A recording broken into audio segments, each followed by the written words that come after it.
We are ambassadors. How can it be?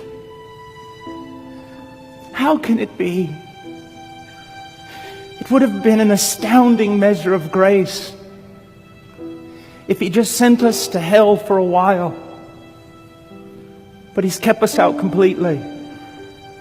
It would have been an astounding measure of grace, an astounding measure, if He would have put us someplace neutral, where no place could be found for us, and just left us there for an eternity. That would have been grace in light of our sin.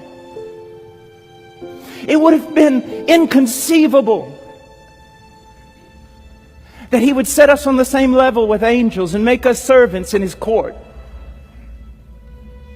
But He has made us sons. And if that were not enough, ambassadors. Ambassadors of Christ.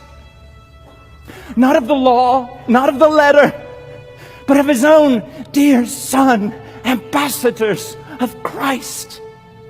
There's such majesty in that. There's such beauty, and yet there is a beauty that is so sharp that it kills the preacher.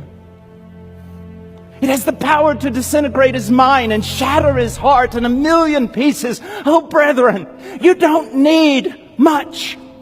You only need an exalted, a greater, a wider, a higher, a deeper view of Christ. The people of God around the world today, they don't need strategies.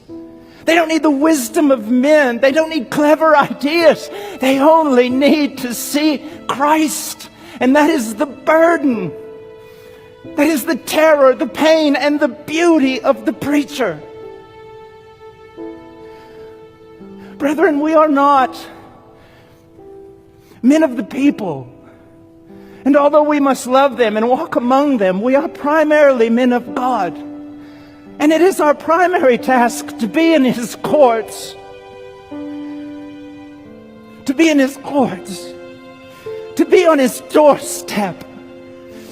And to say nothing I've had up till now is enough. I must have more of Christ. And then to look out over God's people and see them hungry and with so little power and so wayward and so distracted, and cry out, oh God, am I not a preacher?